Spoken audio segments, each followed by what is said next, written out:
Welcome to the Daily History Chronicle. Each day, we travel back to discover a pivotal moment that changed the world. These aren't just dates and facts.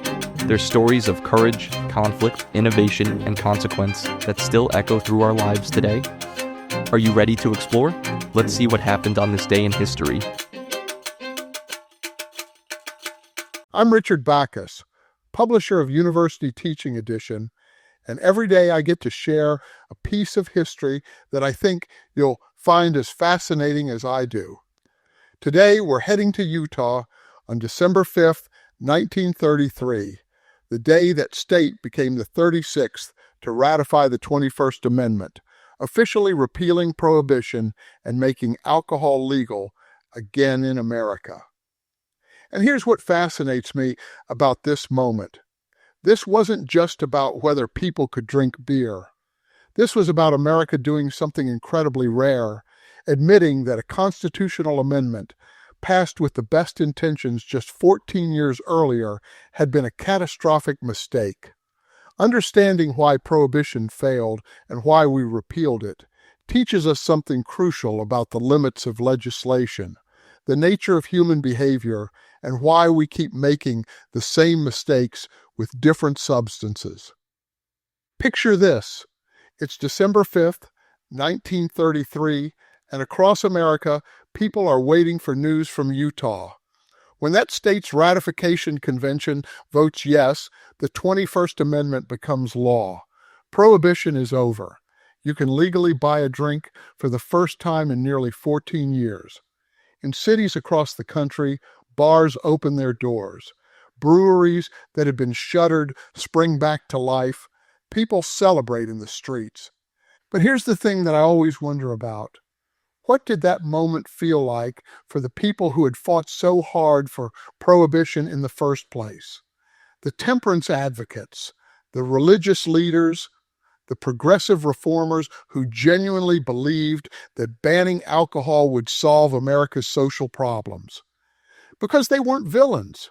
They looked at real problems: domestic violence, poverty, workplace accidents, families destroyed by alcoholism, and they thought they had the solution. Ban the cause of the problem. Eliminate alcohol, and you eliminate the misery it causes. Let me build the clock for you, because understanding why prohibition was implemented and why it failed reveals something important about how we try to solve social problems, and why some solutions create more problems than they solve. Think about it this way.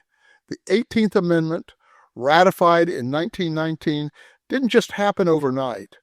It was the culmination of decades of activism by the temperance movement. These were serious people with legitimate concerns. They'd seen the damage alcohol did to families. They'd watched men drink away their paychecks while their children went hungry. They'd witnessed the connection between saloons, political corruption, and crime. Here's what the evidence tells us. Their diagnosis of the problem wasn't wrong. Alcohol abuse was causing real harm, but their solution, making it illegal, fundamentally misunderstood human nature and how prohibition actually works in practice. The theory was simple. Make alcohol illegal to manufacture, sell, or transport, and people will stop drinking. Without alcohol, all those social problems will disappear. Crime will drop. Productivity will increase. Families will be stronger. It was a beautifully logical plan, if you ignored everything about how people actually behave. Here's what actually happened. People didn't stop drinking. They just started drinking illegally. Think about the machinery they tried to build. The Volstead Act was supposed to enforce prohibition. Federal agents would raid illegal breweries and bars. Local police would arrest bootleggers. Courts would prosecute violators. The system was designed to make getting alcohol so difficult, so risky, that people would simply give up and stop trying. But the machinery didn't work as designed. And here's why. When you make something illegal that millions of people want, you don't eliminate the market, you just hand it over to criminals. Almost overnight, organized crime seized control of the alcohol business. Al Capone in Chicago, Lucky Luciano in New York, crime syndicates across the country.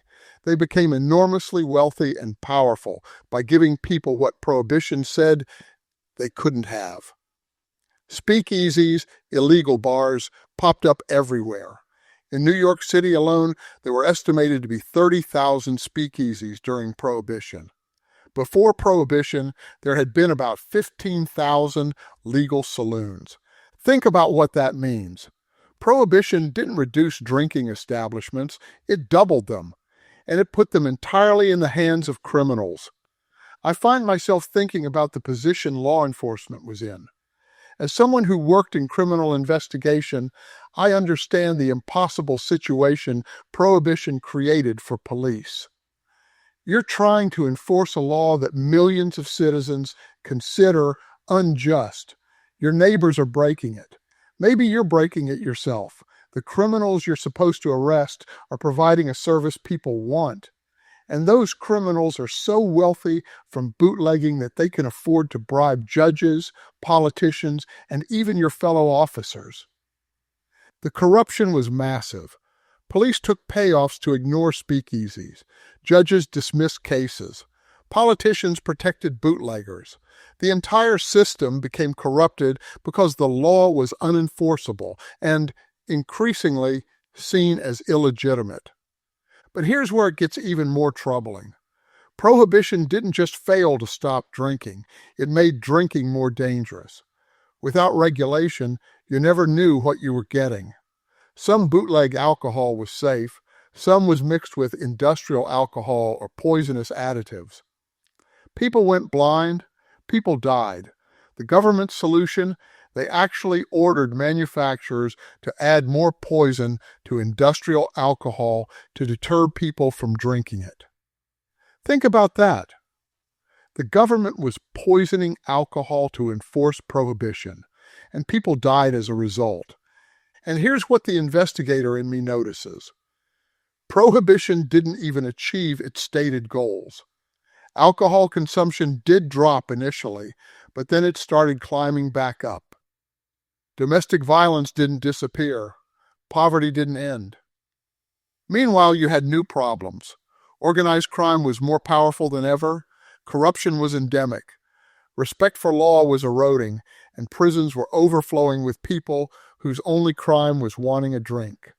By the early 1930s, the evidence was overwhelming. Prohibition wasn't working. The Great Depression made repeal more attractive. Legalizing alcohol meant tax revenue and jobs. But more fundamentally, people recognized that the experiment had failed. And here's what I find remarkable. America actually admitted it. We passed a constitutional amendment to undo a previous constitutional amendment. We said, we were wrong, this didn't work, we need to try something different. We're still making versions of that same choice today. And I think this is where the story gets especially relevant for us right now. Look at how we approach drug policy, how we regulate vaping, how we respond to behaviors we consider harmful. The pattern keeps repeating. Identify a social problem, blame a substance or activity, try to ban it, discover that prohibition creates more problems than it solves. Here's what fascinates me. We know prohibition failed. We studied it. We teach it in schools. And yet, we keep applying the same logic to different substances. The war on drugs is essentially Prohibition 2.0. We've spent trillions of dollars, incarcerated millions of people, and built massive law enforcement and prison infrastructure, all to stop people from using drugs. And what have we achieved? Drug use continues. Drugs are more potent and more dangerous because they're unregulated. Cartels have become enormously wealthy and powerful. Violence along the border is driven by drug prohibition. Exactly like violence in 1920s, Chicago is driven by alcohol prohibition. We've corrupted police forces, filled our prisons, and destroyed countless lives through criminal records that prevent employment. Think about it. We had this complete, devastating experiment with alcohol prohibition. We learned it doesn't work, and then we did exactly the same thing with other drugs.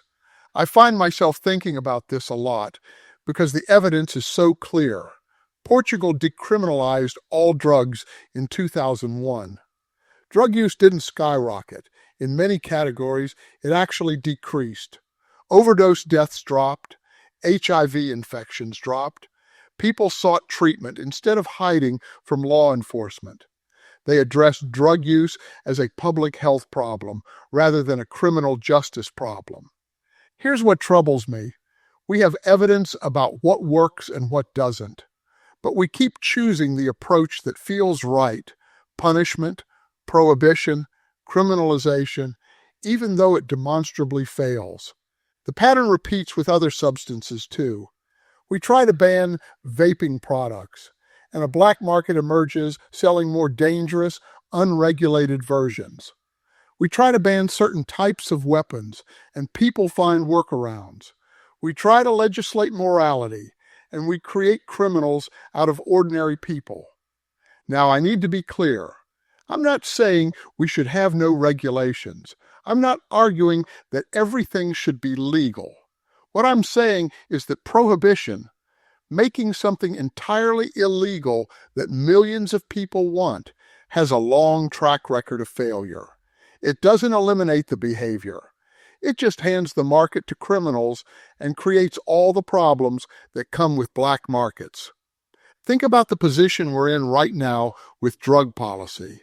We can continue what we're doing: arrest people, fill prisons, fight cartels, watch overdose deaths climb because drugs are unregulated and you never know what you're getting.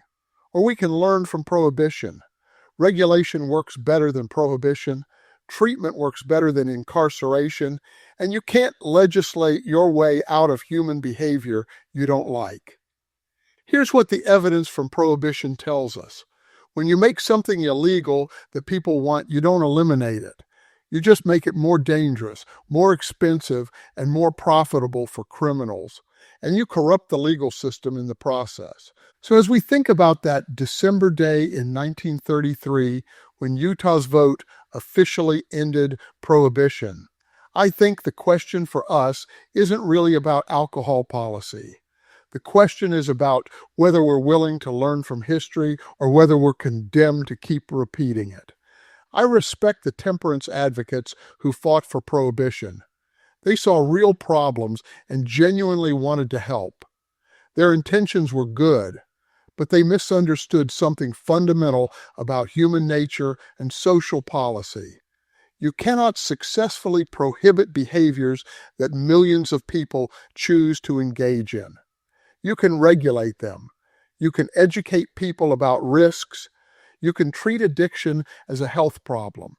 But prohibition creates black markets, empowers criminals, corrupts institutions, and often makes the problem worse. The machinery of prohibition was doomed from the start because it was built on a flawed premise: that you could change human behavior through criminalization. The evidence tells us otherwise. The evidence told us otherwise in 1933, and it's still telling us otherwise today. Here's what the investigator in me learned from years of law enforcement. The law works best when it aligns with what most people consider reasonable and just.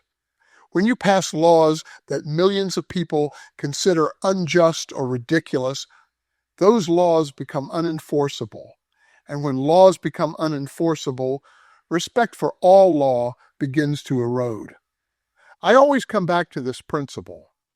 Look at what actually happened, not what you wanted to happen. Don't let ideology blind you to evidence.